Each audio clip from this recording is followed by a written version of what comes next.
Lessons that I learned was, I wouldn't say lessons, but I would talk about the positives. Very pleased to see Kedar bat the way he did. Very pleased to see Hardik the way he performed with bat and ball. Very pleased to see UV and Mahi bat together again and string in that big partnership. So I think a lot of positives for us as a team. And even Bhuvi with the ball in the second game, to win that game for us, to pull it back was outstanding when it was difficult to grip the ball. And even today, the partnership was outstanding between Kedar and Hardik after being 170 odd for 5, all experienced guys back.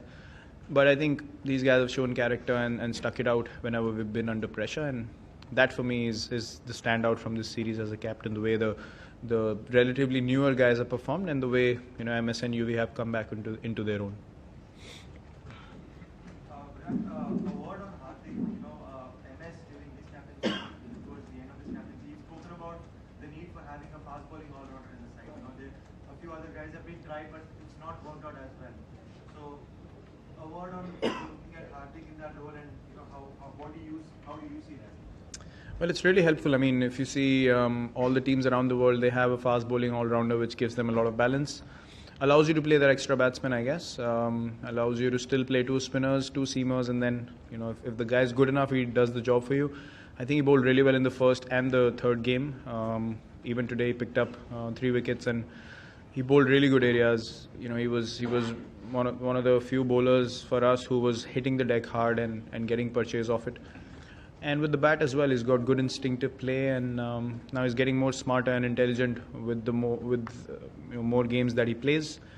And we spoke to him about not being too aggressive or reckless initially, and then he understands the importance of rotating strike and understanding when to score a boundary or hit the big shot. So he brings great balance to the side, I must say.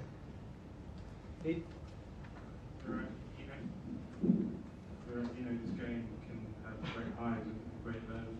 When you see a guy like Ben Stokes who you enjoy competing with have a day like he did at the World T20 final, here in April, and a pretty tough day, then come back and get man of the match on the same ground. You just kind of identify with how cricket can take you on this roller coaster. Yeah, it's. I really felt bad for him in the finals. We all saw it. I feel he's someone who takes a lot of pride in his cricket, and he's very proud to play for England. And I saw the disappointment and the sadness on his face when England lost that final.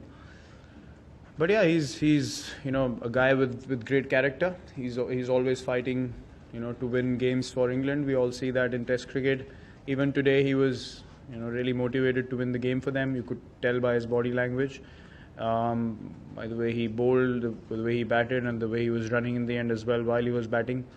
So yeah, every side is pleased to have cricketers like that, and nowadays everyone does play with that mindset. But I'm sure it feels nice to him to have sort of reversed the tables here as far as this ground is concerned, and good on him. He was really good with the ball and bat today as well.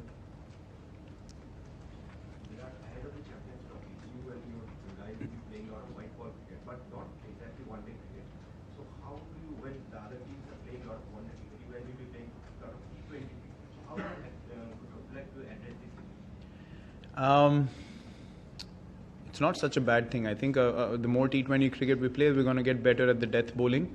That's one thing I feel will be our advantage. As far as the batting is concerned, obviously the one area that we look to focus on would be maintaining our batting techniques and just using T20 cricket and ODI cricket as an extension of your test batting, not necessarily having to go reckless out there and slog every ball that we play.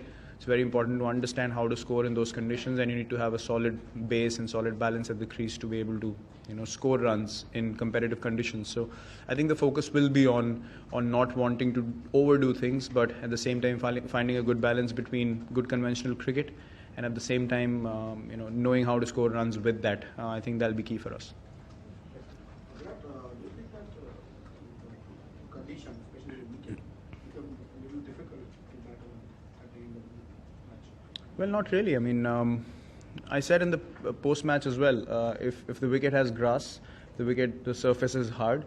You expect the English bowlers to bowl in better areas because they know how to bowl on these kind of wickets and they know the bounce and the amount of seam, and they were pretty clever with the lengths that they bowled as well. So it's pretty similar to how we bowl on Indian surfaces and how we can reverse swing the ball and bowl in the right areas. So it's nothing new that we faced. We knew that it's going to be challenging against their quick bowlers, and that's why I said it was really pleasing to see two guys step up and take the game till the end. Gives us a lot of confidence going into Champions Trophy as well that they are good enough to counter pace and swing and still be able to play positive cricket. So yeah, definitely. I mean, the wicket was challenging throughout the day. I won't say it was just challenging later on, but you can understand where the game is heading nowadays. Even challenging wickets, you're getting 320 runs. So yeah, it all boils down to intent, I guess. Even though it was close in the end, how much do you think led to batting in particular was during the middle overs? Because Hardik was picking wickets at that time, moving the set batsman, but he made sure England stayed till the end and scored 300. Well, I think we controlled them really nicely till about the 45th over. But with they bat till 10. I mean, David Willey comes in at 10. They're a very explosive one-day side. So the series makes it all the more special, knowing that we're up against a side which probably has the best balance going around in ODI cricket at the moment. If you have people batting till 10, if you have guys, as batting or bowling all-rounders, getting you 5 quicks in a wicket that helps the fast bowlers, that gives great balance to the side. Spinners not having to bowl too much with the wet ball. So yeah, considering that, I think we really bowled well till the 45th. We expected them to come hard in the last 5, and I was pretty happy as a captain with what England scored by the end of 50 overs. With the bat, yes, we could have made our partnerships bigger, especially mine and Yuvi's. Maybe the game would have been different, but as I said, I mean, situations are very different in cricket than what you expect them to be sometimes. But two youngsters stepping up, that was even more special for me to see rather than experienced guys taking the team through. I think it was an opportunity for them, and they played really, really well. Do you feel a slight pinch that the fact that England has scored 300 plus runs in all the matches? So do you have slight worry as far as the bowling department is concerned? Not at all. We've chased them down twice. I mean, we've scored more than them twice. And even today we were within closing distance of the target. So if I sit down as a captain and I expect teams to get out at 250, 260, then I'm just thinking totally opposite of how the game is going nowadays. I think if teams are scoring 300 plus, you got to make up your mindset to go out there and score them, or score more than what they are capable of chasing. So I think that's what the game is literally boiling down to, is how much impact your batsman can have in the game, because bowlers are finding it really difficult, especially when you have dew around. It's very, very tough for bowlers to execute their plan. So I think I would not like to say this, but the one-day game and the T20 game is more batsman dominated. Last question. Virat bhai, Champions Trophy से पहले ये last series था. Opening batsman में ज़्यादा run नहीं बनाएगी या फिर इनका कारण है Champions Trophy में? देखिए, जो हमारे एरियाज़ हैं कंसर्न के, वो हम एड्रेस करेंगे और उसको हम करेक्ट करने को देखेंगे. जो हमने पहले बात करी कि पहले हमारा ओपनिंग प्रॉब्लम नहीं था, हमारा प्रॉब्लम था मिडिल ऑर्डर, अभी वो सॉर्ट आउट हुआ है. ओपनर्स हमारे पास अच्छे हैं. ऐसा नहीं है कि हमें ओपनर्स ढूंढने हैं, आपको कभी कभी चांस देना होता है लोगों को कि फॉर्म में वापस आएँ.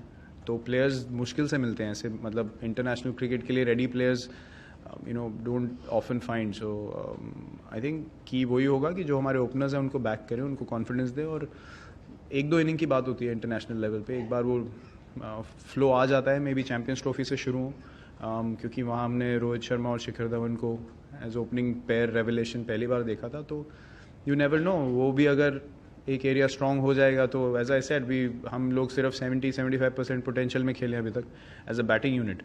और अगर हम लोग 100% पोटेंशियल में खेलेंगे तो मुझे नहीं पता कि हम लोग कितने रन और बना सकते हैं. तो आई थिंक वो एरियाज़ हैं जो हम स्ट्रेंथन करना चाहेंगे ज़रूर. Thank you very much. Thank you.